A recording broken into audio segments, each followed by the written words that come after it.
बिस्मिल्लाहिर्रहमानिर्रहीम। अस्सलाम वालेकुम नाज़रीन। प्रोग्राम मुकाबिल में मेरे और आमिर मतीन साहब की तरफ से खुशामदेद कहेंगे तमाम देखने वालों को। नाज़रीन, मकबूजा कश्मीर की खुसूसी हैसियत के खात्मे के खिलाफ यौम इस्तेहसाल कश्मीर और बांग्लादेश में जबर और बर्बरियत के दौर के इख्तिताम तक तारीख 5 अगस्त को कई हवालों से याद रखेगी। बांग्लादेश की जो हालिया सूरत हाल है, सवाल ये रखेंगे आमिर साहब के सामने कि क्या इस सूरत हाल में हमारे मुल्क, प्यारे मुल्क पाकिस्तान के लिए क्या कोई सबक है। इसके ऊपर तफसील से हम बात करने जा रहे हैं, मगर इसके साथ साथ कुछ अदालती मामलात के ऊपर भी बात होगी, जहां पर जजेस के दरमियान यकजहती कम और बदकिस्मती ये है कि इख्तलाफ का अंसर बहुत ज्यादा नुमाया नजर आ रहा है। हालात किस जानिब जा सकते हैं, इसके ऊपर भी मुफस्सल गुफ्तगू होगी। और सबसे बड़ा और संगीन इशू इस वक्त पाकिस्तानी अवाम के लिए IPPs यानी कि बिजली के हवाले से है। मकामी कोयला दस्तयाब हो या फिर ना हो, हुकूमत CPEC के तहत बने हुए दरामदी कोयले के प्लांटों को मकामी कोयले से तब्दील करने पर नजर आ रहा है कि तुल चुकी है। निगरान काबीना के वजीर तवानाई को वफाकी कैबिनेट का हिस्सा बनाना क्या अवैस लगारी साहब की जो कारकर्दगी है उस पर सवालिया निशान नहीं है। तफसीलन इसके ऊपर भी बात करेंगे। आमिर साहब, जो कुछ बांग्लादेश में हुआ और जो कुछ पाकिस्तान में हो रहा है, बड़े मोतबर नाम हैं आलमी सतह पर भी जो इस चीज़ का मुमासलत कर रहे हैं, सिमिलैरिटीज़ के ऊपर बात कर रहे हैं। हमारे लिए कोई सबक है? जी, हमारे लिए बहुत ज़्यादा सबक है। वो डिपेंड करता है कि आजकल लोग अपनी मर्ज़ी का सबक निकालते हैं। हर पार्टी, हर तबका जो है वो हर इशू में से अपनी मर्ज़ी का निकालता है। तो पाकिस्तान के लिए मैं समझता हूँ सबक क्या होने चाहिए, किसी एक तबके के लिए या एक पार्टी के लिए नहीं। 5 अगस्त की हमारे लिए तो बहुत ज़्यादा अहमियत वो कश्मीर की वजह से थी कि 370 वहाँ पे करके कश्मीर की जो स्पेशल हैसियत थी उसको ख़त्म किया गया। हम यौम इस्तेहसाल यहाँ मना रहे थे, मगर आज 5 अगस्त में एक और अहमियत उसकी ये बन गई कि बांग्लादेश में दोबारा एक दफ़ा एक सियासी तवाज़ुन जो है वह पेंडुलम की तरह ना, एक यूं करके घड़ी की घड़ियाल की तरह यूं जाता है तो यूं जाता है, तो एक दफ़ा दोबारा पलड़ा जो है ना बिल्कुल दूसरी तरफ जा गिरा। और अब पता नहीं ये सियासी इस्तेहकाम कहाँ जाके उनका ठहरेगा। और वहाँ से बड़ी अच्छी बुरी खबरें आ रही थी उनके लिए भी और हमारे लिए भी अच्छे बुरे सबक हैं वहाँ पे। माजी, हाल और मुस्तकबिल। माजी में ये है कि बांग्लादेश के साथ ज़ाहिर है हमारा एक ख़ास वास्ता रहा, वहाँ हम एक मुल्क रहे हुए हैं, तो वहाँ पे हर एक की नज़र होती है कि बांग्लादेश में क्या हो रहा है। तो हमारे लिए उसकी अहमियत है ही है, जज्बाती भी है, सियासी भी है और स्ट्रेटिजिक भी है। तो माजी का वहाँ जो सबक जो मैं समझता हूँ वो ये है कि पोलराइजेशन वहाँ पे ये 50 साल के अंदर आप देखें ना, 1971 से अब लगा लें 52 साल कर लें, तो 52-53 साल में 2-3 चीज़ों के फैसले नहीं हो पा रहे थे। एक तो वहाँ भी हमारी तरह आमरीत वर्सेस जो है ना जमहूरियत की एक रही। अब वो जमहूरियत तो कहने को आ गई, मगर नाम की जमहूरियत थी। वहाँ भी जमहूरियत के अंदर एक जबर का निज़ाम और एक आप जमहूरी निज़ाम के अंदर भी फ़र्क होता है। और फिर वहाँ पे एक बहस रहती है सेकुलर वर्सेस इस्लामिक, कि वहाँ पे सिर्फ ये हसीना वाजिद और खालिदा ज़िया BNP वर्सेस अवामी लीग पार्टी का नहीं था पॉलिटिकल, ये भी था। जमात इस्लामी एक बीच में थर्ड फैक्टर रहा और जमात इस्लामी का क्योंकि पाकिस्तान के साथ लिंक कर दिया जाता है, तो वहाँ पे हसीना वाजिद ने बहुत पिछले 20 साल से एक जबर का निज़ाम था, बहुत ज़्यादा अथॉरिटेरियनिज़म था वहाँ पे। तमाम टोटली मीडिया का गला घोंट दिया गया था, आज़ादी शख्सी कोई नहीं रह गई थी, फांसियाँ जमात इस्लामी की लीडरशिप को दिलवाई गई और एक बहुत ज़्यादा एक ऑटोक्रेटिक किस्म का वहाँ पे निज़ाम था। बांग्लादेश के लिए उन्होंने ये ज़रूर कमाल किया था कि वहाँ पे तरक्की, बहुत बेमिसाल किस्म की तरक्की बांग्लादेश ने की, जिसकी वजह से ये 20 साल से सिलसिला चल रहा था। और हम ये मिसाल देते थे कि ये अख़ज़ किया जाता था कई दफ़ा कि जनाब देखें, तरक्की जब कर लेते हैं तो लोग बड़ा कुछ बर्दाश्त कर लेते हैं कि उनका निज़ाम, उनके ये तमाम बुरी जो चीज़ें थीं वो दब जाती थी, क्योंकि उन्होंने तरक्की बेमिसाल किस्म की बांग्लादेश को की। बांग्लादेश की देखें पर कैपिटा जो है हमारे से तकरीबन डबल होने को जा रहा है। उनके एशियन टाइगर और सबसे ज़्यादा इंडिया और पाकिस्तान से पर कैपिटा उनका बेहतर हो गया था। तो इन चीज़ों की वजह से, मगर अब जो है उनका हाल ये पिछले चंद दिनों से, हफ्तों से चल रहा था। सबक ये था कि ये नज़र आ रहा था कि ये सस्टेनेबल नहीं था, मगर वो एक गलती करता है, गलती पे गलती हो जाती है।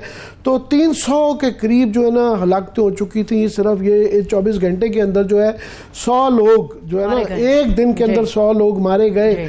और ये एक सस्टेनेबल नहीं था, मगर जो इख्तियार में बैठे होते हैं उनको समझ नहीं आती कि ये कंट्रोलेबल कब जो है। हम आज तक बैठ के 77 का सोचते हैं कि ओहो देखें ना, सियासतदान आपस में बैठ के उन्होंने तस्फिया कर लिया था और पॉलिटिकल सोल्यूशन निकाला, मगर वो नहीं निकल पाया और उसकी आड़ के अंदर वो यहाँ पे मार्शल लॉ लगा दिया गया। तो आज तक बहसें रहती हैं किसने क्या गलती की। तो ये बांग्लादेश की भी ऐसे ही हमारे साथ सिमिलैरिटीज़ हैं, तारीख की भी हैं और मौजूदा सियासत की भी हैं कि किसकी क्या गलती थी। ये तो मुस्तकिल के अंदर होगा। ठीक है, अगर आप इजाज़त दें आमिर साहब, इस वक्त हमारे साथ साबिक सिफारतकार बांग्लादेश में पाकिस्तान की तरफ से सर्व भी करते रहे शाहिद कियानी साहब मौजूद हैं। सर, बेहद शुक्रिया आपके वक्त के लिए। बांग्लादेश की हालिया सूरत हाल पर से बात करें। जी शाहिद कियानी साहब, बहुत शुक्रिया हमें ज्वाइन करने का। आपको मेरी आवाज़ आ रही है? जी बिल्कुल आ रही है जी। ये ज़रा हमें थोड़ा सा, आप वहाँ पे सफ़ीर रहे हुए हैं, बड़ी गहरी निगाह रखते हैं बांग्लादेश के ऊपर, ये बताएं कि ये पूरी दुनिया ये देख रही थी टेलीविज़न के ऊपर, और जिस तरह हमने देखा कि अरब स्प्रिंग हुई तो और कई मुल्कों में हुआ, तो ये हसीना वाजिद को नहीं नज़र आ रहा था, मगर ये आपके लिए ये एक्सपेक्टेड था कि ये होने जा रहा है, और इसके अब क्या हाल और मुस्तकबिल कैसे देख रहे हैं बांग्लादेश का? मैं जी वहाँ पर डिप्टी हाई कमिश्नर भी रहा और एक्टिंग हाई कमिश्नर भी रहा, और मेरा पीरियड था 2004 से लेके और 2006 तक, काफ़ी पुरानी बात है ना। इस दौरान मैं बेगम हुकूमत थी, वज़ीर आज़म थी वो, लेकिन इनको बेगम हसीना वाजिद को मैं 2-3 दफ़ा सरकारी तौर पर ही मिला था। हमारी रिक्वायरमेंट होती है लीडर ऑफ द अपोजिशन के साथ एक रब्ता रखना। उस वक्त जब मैं मिला था इनको तो बहुत डिसेंट लेडी लगी थी और बड़ी समझदार, लेकिन इनके जो इर्द गिर्द लोग थे, मैं उनका अब नाम भूल रहा हूँ, वो एक अजीब और गरीब किस्म के लोग थे कि जब आप उनको मिलने जाते तो पहले इनके पास बैठ जाते थे ना 5-7 मिनट, जब तक वो अपने कमरे अपने घर में थी वो आती थी। तो ये एक अजीब और गरीब किस्म की बातें करनी जी। आप do you know what happened in 71, ये वो।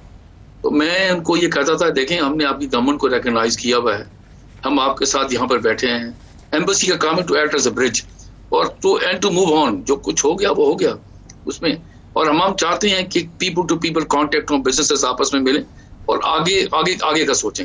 लेकिन इर्द गिर्द जो लोग थे वो किसी नेशनल डे पे भी मिलते थे, अजीब और गरीब बातें करते। मैंने तो जब लास्ट टाइम जब मैं वहां से आ रहा था एज ए कमिश्नर, तो मैंने इनको बेगम हसीना वाजिद को मैंने इनके सामने कहा, मैंने कहा जी आप ये जो आपके कंपैट्रियट्स हैं इर्द गिर्द जो लोग बैठे हुए हैं, इनको कहें कि पास्ट को भूलें, आगे चलें। ये ज्यादती आपकी तरफ से भी हुई हैं, हम तो केस नहीं बनाते, गलती हमसे भी हुई हैं। पर आपके ख्याल में कि ये एक जो सबक जो ड्रॉ किया जा सकता है बांग्लादेश से, वो ये है कि सिर्फ मादी तरक्की और इक़्तिसादी तरक्की ही सब कुछ नहीं होता है। ये जबर का निज़ाम जब आप कर देते हैं, बहुत ज़्यादा ये शख्सी आज़ादियों को दबा लेते हैं, तो उसका एक्शन का रिएक्शन होता है। क्या ये एक मेजर फैक्टर इसको इस रोशनी में देखेंगे? और आज की सूरत हाल में बताएं तो क्या ये अब वहाँ पे इस्तेहकाम आ जाएगा कि अभी जो है वहाँ पे चीज़ें अभी देखना होंगी कि क्या बुरी हुकूमत क्या बनती है, इलेक्शन कब अनाउंस करते हैं, BNP आती है नहीं आती है, क्या होता है, कैसे देखते हैं इसको? देखिए मैं जब वहाँ था, मैं ज़रा थोड़ा पास बता दूँ, मैंने कोई यूनिवर्सिटी नहीं छोड़ी जहाँ पर मैं ना गया हूँ। बात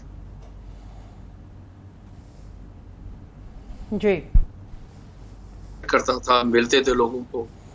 अब ढाका यूनिवर्सिटी वालों को, दूसरों को मिलते थे, हम दूसरी यूनिवर्सिटी में मिलती थी। फिर इनका बड़ा सीनियर आदमी था जो चेटर गांव का मेयर था, वो अवामी लीडर था, और मुझसे बहुत सारी चीजें हमें पता चली। और हम आपको आवाज आ रही है जी? जी हम सुन रहे हैं सर, आप जारी रखिए।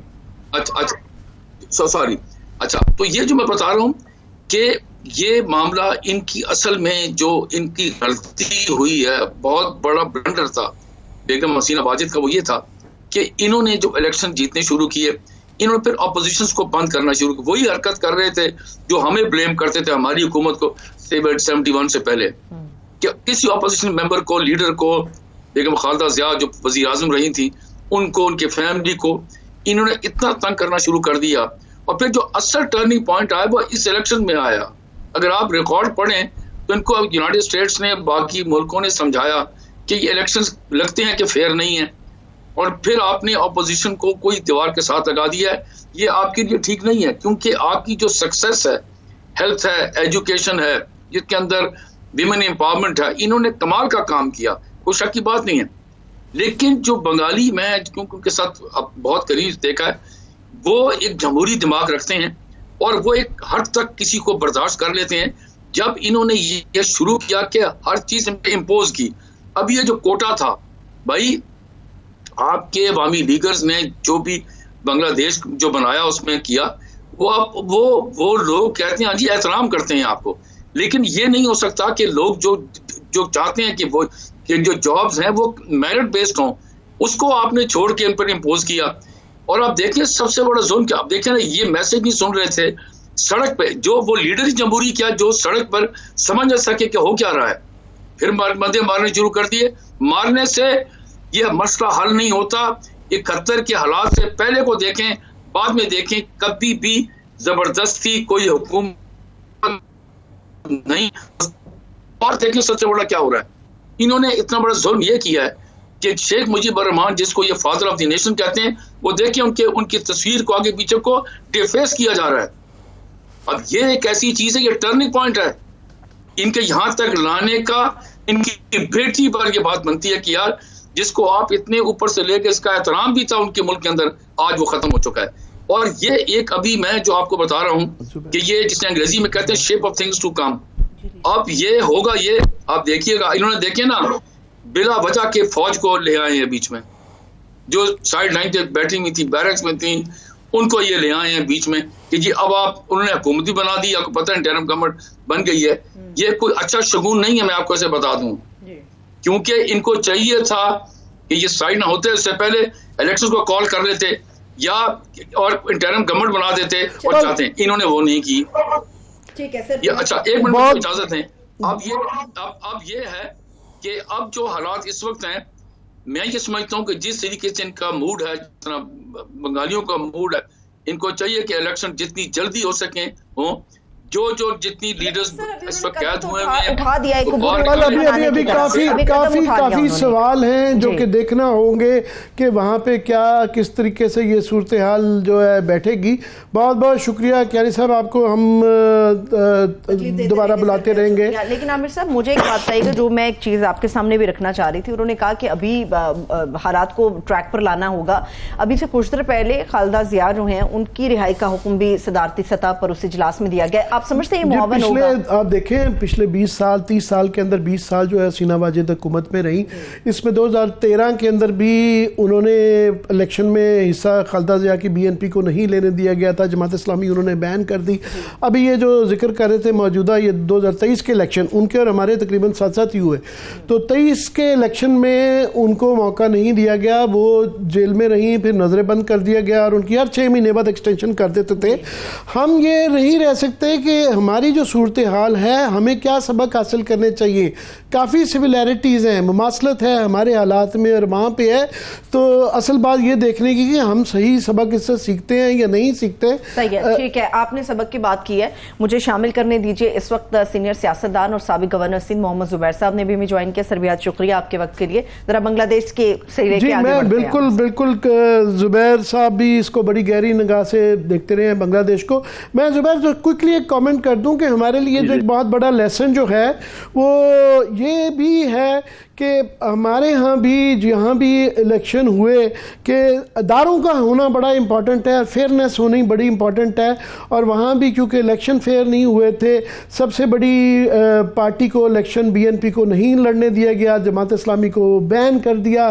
तो उसके बाद से ये जबर के निज़ाम के अगेंस्ट ये वाला हुआ। हमारे लिए क्या सबक सीखने चाहिए? कोई मुमासलत देखते हैं हमारे उनके हालात में? बहुत ज़्यादा मुमासलत है आमिर, और सबक ये है कि वेदर इट टेक्स 1 year और 2 years और 15 years, जैसे बांग्लादेश में हुआ, eventually it comes to a depressing and sad end, जिस तरह से आज बांग्लादेश में हुआ। मतलब क्या हसीना वाजिद अगर जनवरी 2024 में इलेक्शन में अगर free fair and transparent election करवाती और हार जाती तो आज आराम से ढाका में रह तो रही होती। कम से कम वो इस बुरे तरीके से तो ना फंसती कि कहाँ जाके वो अब रहें। अब इमेजिन करें कि इतना डिप्रेसिंग सीन है। तो पाकिस्तान के जो भी करते धरते हैं उनको समझना चाहिए कि ये सिस्टम होता है ना, फैसिस्ट सिस्टम और जबर का सिस्टम, ये कभी ना कभी खत्म होता है, चाहे वो अयूब खान की तरह 10 साल लगे या ज़ियाउल हक की तरह 11 साल लगे, बट इट एंड्स। और वो फिर एंड जब होता है तो उसमें सिर्फ वो जो जाबिर है या जो फैसिस्ट है वो सिर्फ नहीं जाता, उसकी फैमिली नहीं, उसकी पार्टी नहीं, पूरा पाकिस्तान, पूरे कंट्री को नुकसान पहुंचता है। तो फेज एक ये सीखने की बात है कि भाई खुदा के लिए जो अवाम सबसे ज्यादा इंपॉर्टेंट स्टेक होल्डर है, और अगर अवाम की राय का एहतराम नहीं करेंगे तो चाहे वो आज हो या कल हो, होना तो जरूर होगा कि उस बुरे तरीके से जिस तरह से आज हमने बांग्लादेश में देखा है, ढाका में देखा है कि 45 मिनट सिर्फ उनको मिले, सिर्फ 45 मिनट मिले, और बावजूद इसके कि वहां बांग्लादेश में मईशत पाकिस्तान से बहुत ज्यादा अच्छी थी। बहुत उनका क्रेडिट था कि उन्होंने टर्न अराउंड बांग्लादेश को कर दिया था, और सिर्फ 45 मिनट मिले और उसमें तकरीर भी नहीं करनी दी, उनको घर का सामान नहीं पैक करने का मौका मिला। और जो मुजीबुर रहमान के ये दिन भी देख रहा था कि मुजस्समों को लोग तोड़ फोड़ रहे हैं, उनके बेडरूम तक जो है लोग पहुंचे हुए हैं और जिस तरह की मार दाड़ हुई है, तो बड़ा आयरॉनिक भी है और सबक आमेज भी है। प्लीज जारी रखिएगा। जी बिल्कुल बिल्कुल आमिर, मैं वही कह रहा था ना कि अब वो जाहिर सी बात है, कोई ऐसा इंस्टीट्यूशन जो कि इस चीज को पहले से, अगर वो बांग्लादेश की फौज ने जो आज कदम उठाया है, I am sure behind the scene वो जरूर हसीना वाजिद को, प्राइम मिनिस्टर को समझाने की कोशिश कर रहे होंगे। लेकिन ज्यादा इंपॉर्टेंट ये है कि जनवरी 2024 में जब इलेक्शन करवाने का वक्त था, तो उस वक्त उनको एक रोल अगर वो प्ले करते बांग्लादेशी फौज कि जी इसको फ्री फेयर और ट्रांसपेरेंट होने दें, ऑलरेडी आप 15 साल रह चुकी है, अब जरा फ्री फेयर इलेक्शन करवाए और मुंतखब नुमाइंदे को दें। जो बांग्लादेश नेशनलिस्ट पार्टी, अभी खालिदा जिया का थोड़ी देर पहले आया था कि उनको रिलीज कर दिया है, और इसी तरह से जमात इस्लामी भी बाहर आ गई है। तो एक क्योस है, और ये एक जो चेंज ओवर है ये अभी हमें नहीं पता। आज के हवाले से तो मैं कहूँगा कि एक खुशाइन दिन है, क्योंकि जबर जहां भी होगा और वहां खत्म होगा, मुझे तो बड़ी खुशी मिलती है। तो आज उस हवाले से तो बड़ा इत्मीनान बख्श खुशी का दिन है। लेकिन हमें, आप भी एग्री करेंगे कि हमें ये नहीं पता बांग्लादेश यहाँ से आगे कैसे जाएगा। ये जो आज निज़ाम कायम हुआ है, एक जो इंटरम सेटअप आया है, ये कितने अरसे तक रहेगा, कब इलेक्शन होंगे, क्या होगा क्या नहीं होगा। और वो अवामी लीग जिसके पास 2/3 से ज्यादा मेजोरिटी थी, अब वो छुपते फिर रहे हैं। आप सोचें जी, एक और जुबैर जो बड़ा सबक है हासिल करने का, बिल्कुल यही वाली बात है कि ये अभी तो चले वहाँ पे जबर का निज़ाम ख़त्म हो गया, मगर आगे नहीं पता कि इस्तेहकाम आता है नहीं आता है। जो इकनॉमिक टर्न अराउंड था, अगर ये नहीं रहेगा तो एक फैक्टर वहाँ पे कोटा के अलावा वहाँ बेरोज़गारी और महंगाई भी थी, तो उसको नहीं देखा। और जो आप कह रहे थे कि उनकी फ़ौज को उस वक्त रोक देना चाहिए था, हमने भी देखा 77 में फ़ौजें जो होती हैं कई दफ़ा वो कहती हैं फिर ठीक है ये गलतियाँ कर रहे हैं तो इनको करने दिया जाए, तो वो गलतियां करने दी जाती हैं। जिस तरह आप अभी बता रहे थे कि 40% टर्नआउट था और उसके अंदर खालिदा जिया की को शमूलियत नहीं करनी दी गई, जमात इस्लामी को अब बैन किया, उस वक्त भी नहीं पार्टिसिपेट करने दिया। तो अब फिर तो वो भारी अक्सरियत से जीती, मगर उस भारी अक्सरियत की आखिर में पता चला कोई नतीजा नहीं निकला, कोई नतीजा नहीं निकला। मैं वही कह रहा था ना कि अगर पाकिस्तान में कोई ये समझ रहा है कि जी वो तो देखे ना 15 साल तक तो रह गई ना, लेकिन वो 15 साल तक रह गई, लेकिन वो एंड अगर हम असल जमहूरियत होती जैसी वेस्टर्न यूरोप में और जो डेवलप्ड कंट्रीज है उसमें जमहूरियत है, तो चेंज एक पीसफुल चेंज होता है। अगर इस तरह से मार दहाड़ की वजह से चेंज आएगा, it's nothing less than a revolution जो आज बांग्लादेश में हमने देखी है कि चंद स्टूडेंट्स जून के मिडिल में निकले और उन्होंने कोटा सिस्टम के खिलाफ एक आवाज बुलंद की और उसको दबाने की कोशिश की गई। तो आई थिंक अभी भी ये आज के हवाले से पाकिस्तान, बिकॉज बहुत सी चीजें सिमिलर है, तो अगर किसी को डरा धमका के आवाज बंद की हुई है या मीडिया को या जुडिशरी को, पाकिस्तान में तो मेरे ख्याल है आमिर ज्यादा प्रॉब्लम्स हैं। बांग्लादेश में तो कोई जुडिशियल क्राइसिस नहीं था, कोई आपस में कोई जजेस आपस में नहीं लड़ रहे थे, जजेस को कुछ थ्रेटन नहीं किया जाता, as much as I know, but इस लेवल पर नहीं था जिस लेवल पर पाकिस्तान है। फिर एक तरफ सबसे पॉपुलर पार्टी जिस तरह यहाँ पीटीआई है और उसके जो लीडरशिप है वो अंदर बंद है, दूसरी तरफ हमारा इदारा है, उनके और आपस में जो इतना कॉन्फ्लिक्ट चला आ रहा है, ये इसको अगर दबा के तो आगे लेके नहीं जा सकता। पर जुबैर, मेरा ख्याल है कि ये जो हुआ ये एक क्यूमुलेटिव इफेक्ट भी था 16 साल के रिप्रेशन जबर का, और ये कैटलिस्ट हुआ एक वाकया, इसके पीछे सिर्फ इस वाकये का नहीं था, बहरहाल वो पिछले 16 साल के का गुस्सा भी था। जी बिल्कुल सही बात है। और एक और चीज समझने की है, देखिए मुजीबुर रहमान तो फाउंडर ऑफ द नेशन था ना, लेकिन अगर आप उसको ओवर एक्सपोज कर रहे थे, उसको हर चीज में प्रोमिनेंस दिला रहे थे, उसके नाम से प्रोजेक्ट्स होते थे, उसके नाम से वो आपने देखा उनके मजस्बे भी थे और पता नहीं क्या क्या कल्ट बन गया हुआ था। 1/3 जो नौकरियां थी वो उनके जो दासरीन थे उनको दी जाती थी, सारा ये सिस्टम जो था 56% कोटे की नौकरियां थी। जारी रखिएगा। 1971 50 साल से ज्यादा हो चुके हैं, तो वो जो उस जंग में जिन्होंने हिस्सा लिया था उनकी तो जाहिर है उनकी औलाद की भी औलाद आ चुकी होगी, तो कोई सेंस नहीं बनता ना कि अगर लेट 1990s में पाकिस्तान में कोटा रखा जाता कि 47 में जो मुस्लिम लीग की लीडरशिप थी उनके जो बच्चे हैं उनके लिए कोटा रखा जाए, इट वाज नॉनसेंसिकल। बट जाहिर सी बात है ये जो ओवर एक्सपोजर किया था ना, और फिर जो उन्होंने जिस तरह से टारगेट किया था 1971 में, जो रोल प्ले किया था, जमात इस्लामी वालों को फांसी दी गई, एक को नहीं पता नहीं कितने लोगों को फांसी पर चढ़ाया गया, तो इतना रिप्रेसिव रूल होता है तो फिर उसके नताइज भी बड़े खराब होते हैं। और अब आज मुझे और आपको पता ही नहीं है कि बांग्लादेश में आइंदा आने वाले चंद हफ्तों में, महीनों में किस किस्म का सेटअप होगा, कब वो एक जाके ठहराव आएगा जो किसी भी कंट्री के लिए सही है। तो मैं पाकिस्तान के हवाले से ये कहता हूँ कि अब भी बड़े फैसले करने का वक्त है, बजाय कि हम इंतजार करें कि जी इस किस्म का माहौल क्रिएट होए जहां पूरे कंट्री बाहर आ जाए और फिर पहले मारा जाए, जानों से किया जाए, और फिर उसके बाद तो ये पकड़ धक्कड़ और डराना धमकाने की सियासत जो है, मेरा ख्याल है तर्क करके हमें इंक्लूसिव सियासत करनी चाहिए।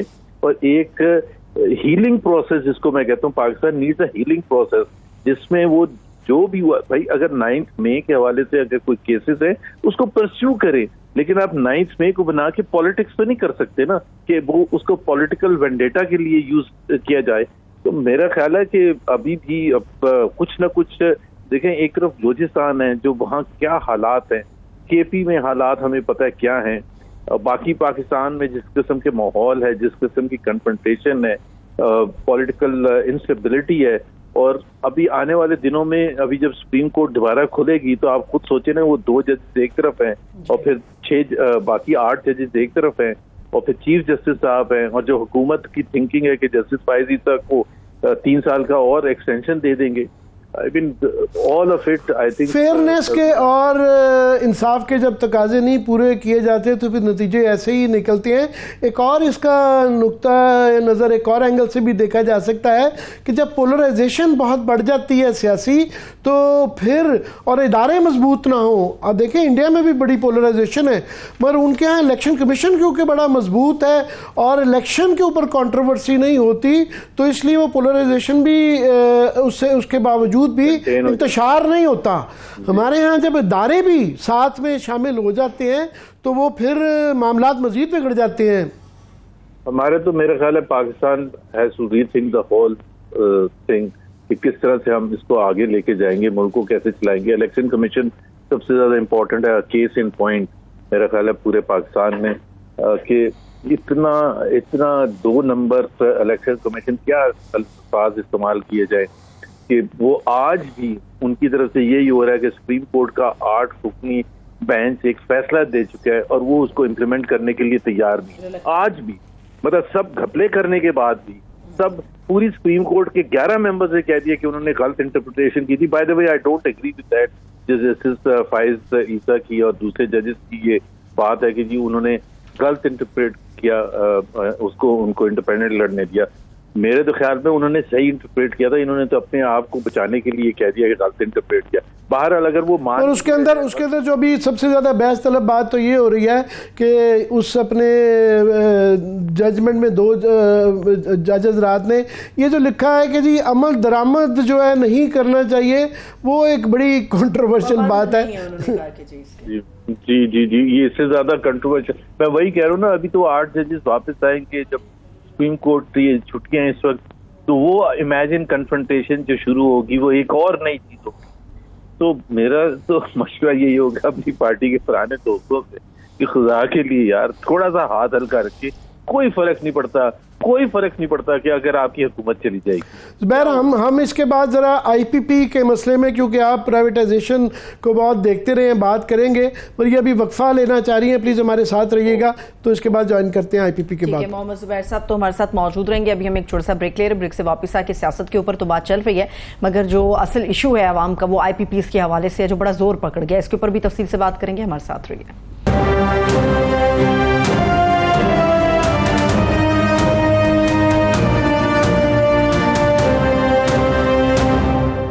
के बाद एक बार फिर से खुश आमदेद कहेंगे तमाम देखने वालों को।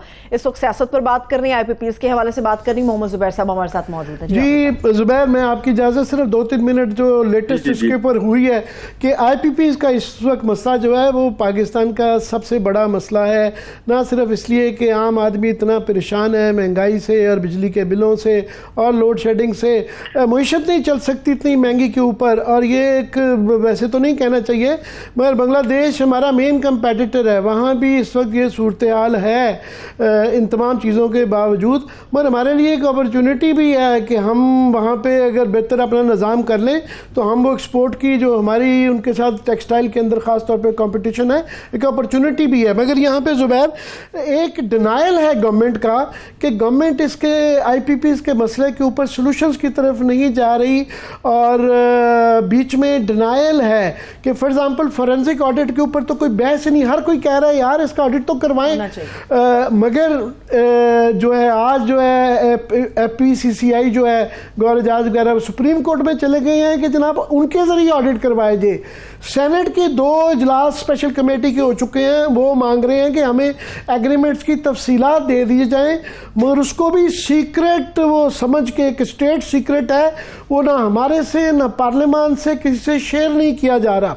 लेटेस्ट ये है कि आज उन्होंने ना एक जो टिपिकल तरीका होता है ब्यूरोक्रेटिक कि जी कुछ ना करना हो तो कमेटी बना दे, तो उन्होंने एक टास्क फोर्स कमेटी बना दी है कि जी टास्क फोर्स करेगी, और मोहम्मद अली साहब को मुआविन खसूसी बना दिया है। बड़ी अच्छी बात है, मोहम्मद अली साहब ने 2020 में इसके ऊपर रिपोर्ट भी लिखी थी, उसके बाद ये निगरान हुकूमत में वजीर भी रहे। मगर इसके अंदर मज़े की बात यह है कि इन्हीं मोहम्मद अली साहब पे बड़ी तनकीद की जा रही थी गवर्नमेंट की तरफ से कि जनाब ये खुद क्यों नहीं किया इन्होंने। तो अब जो अगर लेके आए हैं ज़ुबैर, मेरा ये कहना है कि अगर इनको लाने ठीक है ले आए हैं, मगर अगर इनकी रिकमेंडेशंस जो हैं उसको ही अमल दरामद कर देते तो क्या हर्ज था, आज भी कर दे जाए। मैं सिर्फ 1 मिनट आपकी इजाज़त से पढ़ देता हूँ कि इन्होंने कहा क्या था। वो ये कि इन्होंने कहा कि जी फॉरेंसिक ऑडिट और मुआहदों की नज़रसानी करें, उसके बाद 25 साल पुराने पावर प्लांट को फारिग करें, उसके बाद जी ज़्यादातर बिजली घरों पर लगाई गई सरमायाकारी रकूम की वापसी का दुरानिया 2 से 4 साल के दरमियान रहा, और 16 आईपीपीज़ ने 50 अरब 80 करोड़ लगाकर 415 अरब मतलब 50 अरब लगा के 415 अरब रुपए का मुनाफा हासिल किया। ये इन्होंने रिपोर्ट में लिखा है अपनी, और इन्होंने कहा जी 16 आईपीपीज़ ने सरमायाकारी की मुनासबत से 18 गुना ज़्यादा इजाफा लिया, और 6 कंपनियों ने इक्विटी पर औसत 60 से 80% रिटर्न हासिल किया। तो इनको ला के टास्क फोर्स बनाने की बजाय जो इन्होंने कहा था वो सिंपली इंप्लीमेंट कर दे तो मसले का हल नहीं हो जाता। ज़ुबैर, एक कोइंसिडेंस है, अभी 3 दिन पहले मैं मोहम्मद अली साहब से मेरी मुलाकात हुई थी, अभी 3 दिन पहले, और उन्हीं की रिपोर्ट के हवाले से बात हो रही थी। अगर उनको पता था कि वो ज्वाइन करने वाले हैं तो शायद खैर उन्होंने बिल्कुल जिक्र नहीं किया, ना महसूस होने दिया। मेरा ख्याल है उसके बाद ही शायद कुछ एफर्ट हुई होगी, लेकिन the fact of the matter is कि जब उनको लाया गया, एक तो मुझे ये जो आपने नुक्ता उठाया ना, वो जो टास्क फोर्स बनाई है और उसमें लिखा हुआ है रिफॉर्म्स के लिए, एक पावर सेक्टर में और एक बनाई है टैक्स सेक्टर में रिफॉर्म्स के लिए। मेरा तो पहला सवाल एक बड़ा फंडामेंटल है आमिर, हम चीखें मार मार के थक गए reforms reforms reform, that is what Pakistan needs. ये कमेटियां बनी थी रिफॉर्म्स के लिए अप्रैल 2022 में, अब जाके 2024 से 2.5 साल के बाद आपको रिफॉर्म्स का ख्याल आया कि पावर सेक्टर नीड्स रिफॉर्म। और आपने बिल्कुल सही कहा, वो तो पूरा स्टडी कर चुके हैं मोहम्मद अली साहब, वो रिपोर्ट मौजूद है, उसमें तमाम निशानदेही भी कर दी गई है कि क्या करना चाहिए, क्या क्या फैसले करने चाहिए, उसका बैकग्राउंड भी उसमें सब कुछ लिखा हुआ है, सब ये बता दिया गया है। अब आज ही मैं पावर मिनिस्टर जो वैस लगा रही है उनको सुन रहा था, लेकिन सबसे बड़ा मसला ये होता है कि हुकूमतें जो हैं अपनी जिद में, अपनी अना में इमीडिएटली किसी चीज को कंसीड नहीं करती और रिकग्नाइज नहीं करती कि ये कितना बड़ा मसला है। ये पाकिस्तान का नंबर 1 मसला है। आम पाकिस्तानी अवाम 98% को तो आईपीपी का कुछ नहीं पता, उनको तो बिजली के बिलों से मतलब है। अगर उनके बिजली, उनको ये अब समझ आनी शुरू होगी कि आईपीपी जो है ना एक रीजन है, बहुत बड़ा रीजन है जिसकी वजह से मेरे ये बिजली का बिल ज्यादा आ रहा है। और मैं आपको ये बताऊं कि मैं जो इंडस्ट्री के लोगों से भी मिलता हूँ या कराची में, आप यकीन करें कि वो इतनी बिजली महंगी हो गई है, इसलिए तो ये सब इतने ज्यादा सामने आ गए सारे चैम्बर्स और सब टेक्सटाइल ओनर्स और तमाम इंडस्ट्रियलिस्ट कि इट इज नाउ उनका मॉडल ये कैपेबल ही नहीं है इतने बिजली के बिलों को बर्दाश्त करना। जिसका 10 करोड़ आता था उसका 18 करोड़ आना शुरू हो गया। अब आप खुद बताएं कि वो कैसे, वो कहते हैं यार हम कैसे कम्पीट करें। तो एक ये जो है ना, इस पर जल्द से जल्द अगर इन्होंने रिएक्शन नहीं किया और ये उस तरह से कि जमात इस्लामी का धरना, अब अगर वो अब ये सारी पॉलिटिकल पार्टी जो है ना, ये एक सबक सीखेंगी बांग्लादेश कि दबाव डालने का एक तरीका ये होता है जो बांग्लादेश में हुआ था, और वो करना कोई इतना मुश्किल नहीं होगा। तो मेरा ख्याल है इसको एंगेज करें। एहसन इकबाल साहब है, वो कहते हैं कि जी अगर किसी के पास कोई सोल्यूशन है तो हमारे पास आए। ये मैं जुबैर सोल्यूशन उनके सुन लें कि पता नहीं किस दुनिया में रह रहे हैं। फॉर एग्जांपल ये एक नया जो रोज बताया जाता है कि जी आईपीपीज का कुछ नहीं करना, लाइन लॉसेस वाला नहीं करना, जो टैक्स बढ़ाए हुए हैं 3 जो इसके मेन है उसको नहीं डील करना। वो एक हमें बताया कि बड़ा सिंप्लीफाई कि हम जो है ना दरामदी कोयले का जो है ना वो उसकी जगह पे लोकल कोयला इस्तेमाल करेंगे तो वो हो जाएगा। और प्राइम मिनिस्टर ने कह दिया कि बताया कि जी दरामदी कोयले की जगह मुकामी कोयला थर कोल के मिक्स इस्तेमाल करने से $1 अरब की बचत तो हो गई है, वो कह रहे हैं। वैस लगारी साहब बार बार कह रहे हैं कि जी 2-3 रुपए पर यूनिट इससे कर देंगे। अच्छा, हमने इस पे हमारे प्रोड्यूसर साहब जो है अकमल साहब ने बड़ी इस पे स्टडी की है, चीनियों से भी बात की, उन्होंने कहा जी हमारा कोट ना कीजिएगा, इसके अंदर प्रॉब्लम्स हैं कि ये एक तो टेक्निकल प्रॉब्लम है, लॉजिस्टिकल प्रॉब्लम है, इकोनॉमिक प्रॉब्लम्स हैं कि वहाँ का कोयला जो है यहाँ पे लाना जो है वो बड़ा मुश्किल काम है, रेलवे लाइन नहीं है और उनका थर का अपना कोयला पूरा नहीं पड़ रहा उनके 4 बिजली घरों के लिए। वो गालबन 8 मिलियन है और 12 मिलियन और चाहिए, और उसको थर को रेलवे लाइन नहीं है, सड़कें नहीं हैं कि कैसे लाया जाएगा, फिर उसके फिजिबिलिटी के इश्यूज हैं बेताशा। तो इतनी ज़्यादा वो हैं। टेक्निकली ये बताया जा रहा है कि जो उसके लिए $2 बिलियन चाहिए, 500 मिलियन नहीं चाहिए, और टेक्निकली शायद करना पॉसिबल ना हो क्योंकि उसका जो कोयला है उसको स्टोर नहीं किया जा सकता थर वाले को। टेक्निकल ग्राउंड्स पे वो कह रहे हैं कि ये मुश्किल होगा। जी मेरा ख्याल है हुकूमत को इसको जो चैलेंज है ना, इसको उसकी जो नज़ाकत है, उसकी जो सेंसिटिविटी है उसको समझना चाहिए और खुद बैठ के प्रपोजल्स देने चाहिए। अब अगर ये लेट हो जाएंगे फिर ये रिएक्ट करना शुरू करेंगे और उस वक्त तक देर हो जाएगी। And I think they have to realise कि 2 साल इन्होंने ज़ाया कर दिए। अब अगर वो मोहम्मद अली साहब की रिपोर्ट लेके आएंगे, मोहम्मद अली किस बेसिस पर बात करेंगे? अब कोई और सोल्यूशन वो क्या देंगे? वो तो दे चुके हैं 2021 में, उनकी रिपोर्ट मौजूद है। अगर आपने उनको लेके आए हैं तो आपको ये समझना चाहिए कि he can't go back to his word. So the report is ready.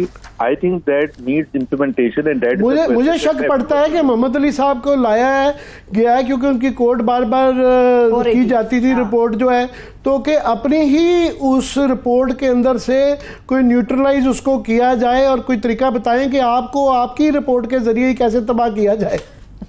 हाँ, वो तो जो भी है वो obviously he is not a political person, तो वो उनको क्या यकीन दहानी करा के लेके आए हैं। लेकिन मैं आपको ये बता दूं कि चाहे वो एहसन इकबाल हों या दूसरे लीडर्स हों जो सीनियर लीडरशिप है, उनको कोई क्लू नहीं है और 4 महीने में उन्होंने बिल्कुल हाथ जोड़ दिए कि पाकिस्तान, इस वाली हुकूमत के पास तो पाकिस्तान की प्रॉब्लम्स का कोई भी सोल्यूशन नहीं है। उन्होंने कहा ना कि अगर किसी के पास है तो आके बताए। तो आप आए किस लिए थे? आपने आके ये सब चीजें करनी थी। You have delayed the whole process. Now energy crisis has hit them on the face like no other crisis. मैं आपको ये बताऊं कि अगर इन्होंने जल्द से जल्द वो फैसले ना करें जिससे इंडस्ट्री या अवाम को कोई बेहतरी नजर ना आई, 2026 तक कोई नहीं इंतजार करेगा, 2027 तक कोई नहीं इंतजार करेगा। अब इस चीज का ये बताना कि जी हम स्टडी कर रहे हैं, हम इस वक्त रिव्यू कर रहे हैं आईपीपीज को, भाई आप साल पहले क्यों नहीं किया था? एक और वो दूसरी तरफ वो सुप्रीम कोर्ट पहुंच गए गौहर इजाज साहब, so he is keeping this thing in the spotlight. वो वापस जाने वाले नहीं है। बिकॉज मैं आपको बता रहा हूँ कि अगर टॉकिंग टू द इंडस्ट्रियलिस्ट जो टेक्सटाइल की अगर आप एक्सपोर्ट्स को देख लेना, पिछले 2 साल में $19.5 बिलियन से वो तकरीबन $16-17 बिलियन तक आ गई है, बजाय कि वो ऊपर जाने के। एक तरफ प्राइम मिनिस्टर साहब $60 बिलियन का टारगेट दे रहे हैं टोटल एक्सपोर्ट्स। जो मेन चीज है आधी से ज्यादा textile, that is struggling and they can't compete at these rates. और अभी जो सिचुएशन है ना, अगर ये कुछ ना किया तो अभी तो इंक्रीज होंगे टैरिफ्स, कम नहीं होंगे। तो ये एक अलग चैलेंज है कि how to contain even at this level. अगर आप जो भी रिपोर्ट्स नेपरा की देख लें, किसी की भी देख लें, they are going to come up with more tariff increases, so which is unsustainable। तीनों चीजें जो है तमाम, फॉर एग्जांपल जो कैपेसिटी पेमेंट्स हैं अगर नहीं डील की तो अगले साल यो कह रहे हैं 2.1 ट्रिलियन की बजाय 2.7 ट्रिलियन होगा। इस तरह ही टैरिफ भी बढ़ेंगे, इस तरह ही लाइन लॉसेज और उसका भी जो डिस्ट्रीब्यूशन के लॉसेज हैं वो भी कह रहे हैं कि अगर उसको डील ना किया गया, प्राइवेटाइज ना किया गया या बाकी चीजें ट्रांसमिशन डिस्ट्रीब्यूशन के मसले ना हल किए तो वो भी बढ़ेगा। मेरा सवाल ये है कि कॉमन लॉजिक है, गवर्नमेंट होती है वो देखती है कि जनाब अगर वो मईशत ठीक कर लें और आवाम का मसला हल करें तो उनका भी भला है, गवर्नमेंट को लोग शुक्रगुजार होंगे, इनको वोट देंगे, शायद इनका टर्न अराउंड आ जाए। मगर मुझे मंतक समझाएं जुबैर कि ये ऑब्वियस इसकी एक बेनिफिट्स देख के also to the party Noon league and government, उसके बावजूद ये जब नहीं करते और न्यूट्रलाइज कर रहे हैं, रोक रहे हैं, तो इनकी क्या मंतक हो सकती है, क्या वजह हो सकती है? मेरा तो बिल्कुल ऐसा है, देखें ये हुकूमत ऐसे नहीं लग रहा कि ये 4.5 साल से ज्यादा और पीरियड रहता है इनका। ये बिल्कुल ऐसे लग रहा है कि 3 साल हो चुके हैं और बिल्कुल थक हार चुकी है। बॉडी लैंग्वेज आप देख लें प्राइम मिनिस्टर से लेकर सीनियर मिनिस्टर्स की, वो बिल्कुल ऐसे है कि जी the pressure is so much and the challenges are so big कि उनके बस की बात ही नहीं लग रही है। और ये उसकी जो सबसे बड़ी रीजन होती है, साथ में उनको ये पता है कि हमारे पीछे अवाम नहीं खड़ी, मैंडेट हमारे पास है नहीं, तो एक इंस्टीट्यूशंस के आपस में एक जंग चल रही है। अदलिया एक तरफ है, पार्लियामेंट एक तरफ है। पार्लियामेंट और अदलिया की तो बाकायदा लड़ाई है ना।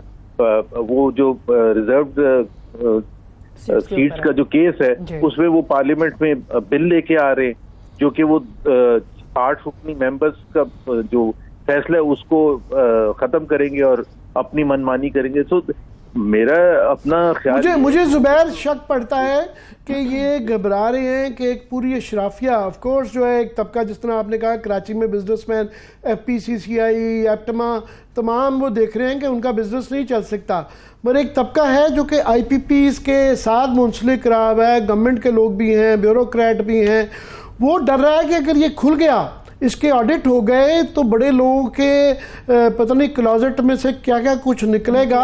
वो इस डर की वजह से ये इंफॉर्मेशन पब्लिक नहीं कर रहे, शेयर नहीं कर रहे और वो ऑडिट नहीं चाहते। आमिर, मैं आपको एक चीज बताऊं, आप बड़ा अच्छा काम कर रहे हैं जी, आवाज उठा रहे हैं, रोज आप आवाज उठाते हैं। ये तो एक बुनियादी चीज है, बुनियादी डिमांड है कि फोरेंसिक ऑडिट होने थे और पार्लियामेंट्री कमेटीज जो है और PTI को मेरा ख्याल है उधर उन कमेटीज में अपना रोल प्ले करना चाहिए, एग्रेसिवली रोल प्ले करना चाहिए कि जी ये दिस थिंग इज अनएक्सेप्टेबल। आप ऑडिट भी करवाएंगे और सबके सामने होगा, पार्लियामेंट्री कमेटीज को इन्वॉल्व करेंगे ताकि जो हकीकत है वो सामने आए और जिसका जो कसूर है फिर उसके हिसाब से उसको सजा भी मिले। ये नहीं हो सकता कि 50-50 गुना प्रॉफिट कमा के बैठ जाए और उनको कोई पूछने वाला ना हो। मैं आपको ये फैक्ट बता रहा हूँ कि अंदर से वो डरे में होंगे। उनको पता है कि अगर ये एक ऐसा चीज बाहर निकल के आ गई है जिसका सोचा ही नहीं था किसी ने कि जी इस तरह से आ जाएगी, और वो तो मजे से बैठे थे। और कुछ साल तक आपने कभी सुना था किसी वजीर से आईपीपीज के मसले पर कोई बात कर रहा हो, कोई कंसर्न शो कर रहा हो? ये तो गौहर इजाज साहब ने शुरू किया। वो हम भी थोड़ा सा जुबैर क्रेडिट लेना चाहेंगे, हम भी काफी सालों से लगे हुए थे और कुछ अर्से से कि आप काम कर रहे हैं ना, ये मेरा ख्याल है ये जब तक प्रेशर रहेगा ना तो वो फिर जाके ये कुछ मसले का हल होगा। बट और कुछ नहीं अगर होता, और कुछ नहीं होता तो कम से कम आइंदा के लिए तो कुछ सबक का, आइंदा जो भी हुकूमत एग्रीमेंट्स करेगी आज कल करते हैं ऑडिट, मेरा ख्याल है जुबैर अगर करवा लेंगे तो ये सारा जो लीगल डराया जा रहा है कि पता नहीं क्या होंगे, अगर फ्रॉड निकलाए और वो एक्स्ट्रा प्रॉफिटेरिंग निकलाए तो लीगल केस भी बैठ जाता है। दूसरा मैं देख रहा था कि आर्टिकल आज नईम सरफराज है बिजनेसमैन, उनका छपा हुआ है, उनका जनाब कंपनी एक्ट के तहत अगर कौमी मफाद में कोई चीज़ नहीं होती तो गवर्नमेंट उसको जो है वापस ले सकती है, कानूनी तौर पर ले सकती है। ख़ास तौर पर जो है अपने जो उनके 52% जो IPP हैं या यहाँ पाकिस्तानियों के हैं उसको तो डील किया जा सकता है। लेकिन वो आपके देखें बात बिल्कुल सही है, ऑडिट होगा सब सामने आ जाएगा। अगर ऑडिट में घपले होंगे, अगर क्या होंगे 100% ओवर पेमेंट्स होंगी, वो सारी चीजें होंगी, वो अगर सामने आएंगी तो वो कंपनी किस बेसिस पर ये कह सकेगी कि मेरे पास सोवरेन गारंटी है और मैं कोर्ट में जा सकती हूँ? वो तो कोर्ट में जाने का तो उसी वक्त कह सकती है ना जब किसी को कोई फैक्ट्स पता ही नहीं। Let the facts come out and let it be known. अगर मैं कहता हूँ चले ठीक है किसी ने कोई घपला नहीं किया फिर ठीक है, लेकिन अगर किया है और पाकिस्तान जैसे मुल्क में तो मैं 100% कह सकता हूँ कि बहुत घपले निकलेंगे। Let the people know about it and let for the future safeguard our people from such exorbitant loot and plunder. बहुत बहुत शुक्रिया जुबैर आपके टाइम देने का, बहुत शुक्रिया। अभी एक ब्रेक ले लेते हैं आमिर साहब। ब्रेक से जब हम वापस आएंगे तो अदालती मामला जुडिशरी के ऊपर जरा मुफस्सल बात करेंगे। हमारे साथ रहिए।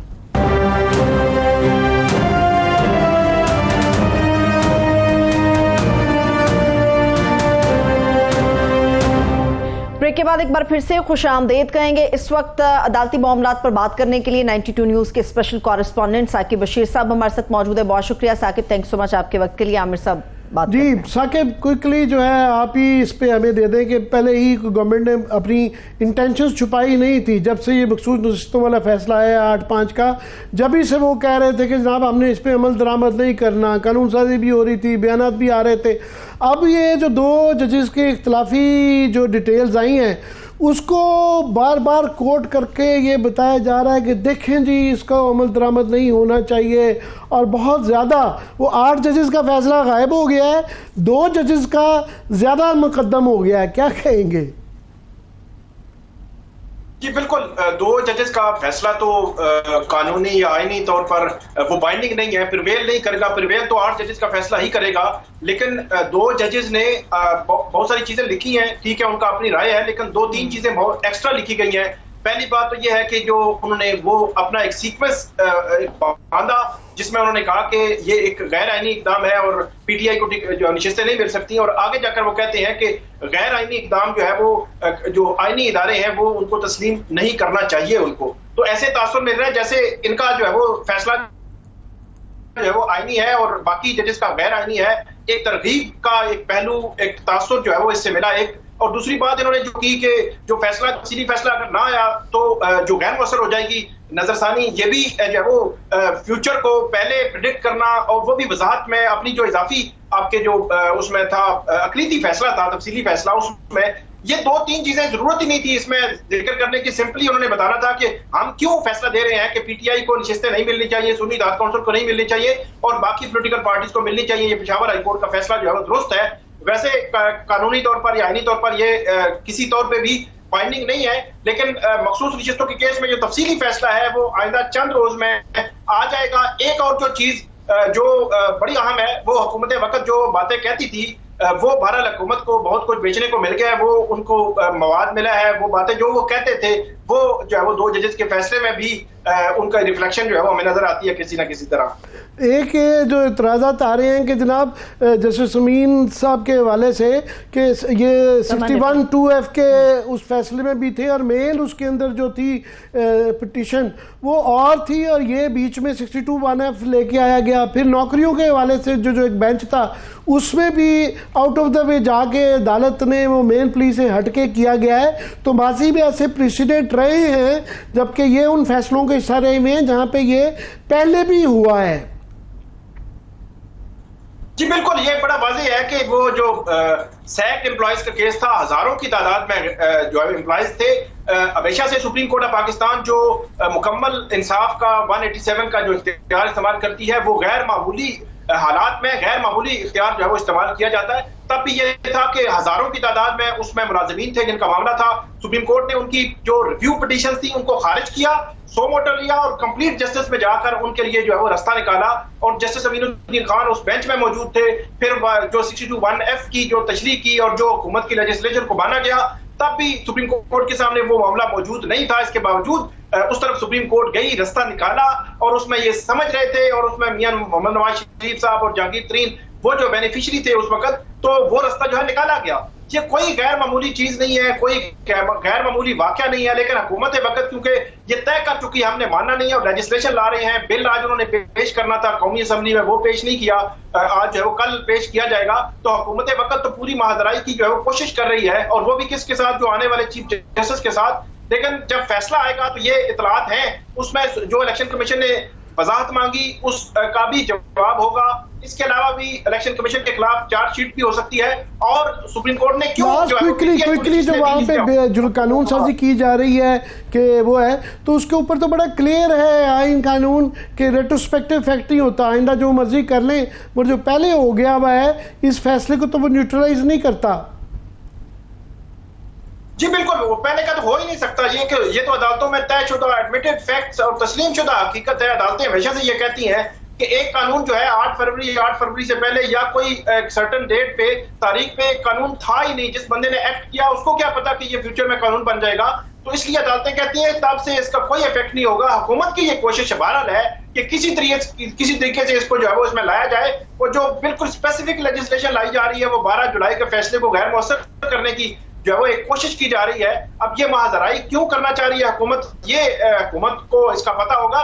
लेकिन एक चीज बड़ी वाज़ेह है, तय है कि जो 12 जुलाई का फैसला है 8 जजेस का, वो प्रिवेल भी करेगा और उसमें हर चीज जो है वो बड़ी क्रिस्टल क्लियर आ जाएगी तफसीली फैसले में। ठीक है। अच्छा साकिब, जाते जाते एक आम सवाल, चूंकि आपके पास कोर्ट के अंदर के मामलात की बड़ी अहम खबरें होती हैं, क्या आप इस बात की तस्दीक करेंगे कि चहमगोइयां इस किस्म की हो रही हैं कि मंसूर अली शाह साहब मुमकिना तौर पर अगले चीफ जस्टिस तो होंगे, लेकिन ये खबरें आ रही हैं कि शायद मोस्ट सीनियर 3 ऐसे जजेस सुप्रीम कोर्ट के हैं, उनमें से कोई इंतखाब किया जाए? क्या आप तस्दीक करेंगे? कुछ ऐसी खबरें आ रही हैं? नहीं, खबरें तो मतलब लोग फैलाने वाले फैला रहे हैं, लेकिन ऐसा कुछ भी नहीं हो रहा, ना हो सकता है, ना होगा। मेरे ख्याल में ये बहुत बड़ा डिजास्टर होगा अगर इस तरफ बड़े ब्लंडर हो रहे हैं भाई। इसकी कानूनी और आईनी कोई गुंजाइश नहीं निकलती अंटिल अनलेस के कोई 2/3 मेजॉरिटी के जरिए कोई तरामीम ले आए, एज करवाए। शॉर्ट ऑफ दैट मेरा ख्याल है कि ये पॉसिबल नहीं है। चलिए, बहुत शुक्रिया, थैंक सो मच साकिब आपके वक्त के लिए। आमिर साहब, लास्ट अगर कुछ आप ऐड ऑन करना चाह रहे फिर मैं नहीं, ये देख रहा मेरा ख्याल है काफी सारे अबहाम जो है कि जो ही डिटेल्ड जजमेंट आ जाएगी तो ये दूर हो जाएंगे, और उसी के अंदर जो इलेक्शन कमीशन ने भी जो है बहाना करके उसका ये रोका हुआ है, उनके लिए भी स्ट्रिक्चर्स आ जाएंगे, हुकूमत के लिए भी क्लैरिफिकेशन आ जाएगी, सबके लिए आ जाएगी। लेकिन अभी साकिब ने बता तो दिया था चंद रोज में ये मुकम्मल फैसला आ जाएगा, लेकिन कानून के लिहाज से आमिर साहब 15 रोज के अंदर जो मखसूस नशिस्तों का फैसला है, ये तफसीली फैसले का जारी होना जरूरी था। देखते हैं, उम्मीद करते हैं जो भी हो आइंदा आने वाले वक्त में पाकिस्तान के लिए अच्छा और बेहतरीन हो। इसके साथ ही थैंक्स सो मच आमिर साहब आपका। मुझे इजाजत जी, अपना बहुत सा ख्याल रखिए, खुदा हाफिज।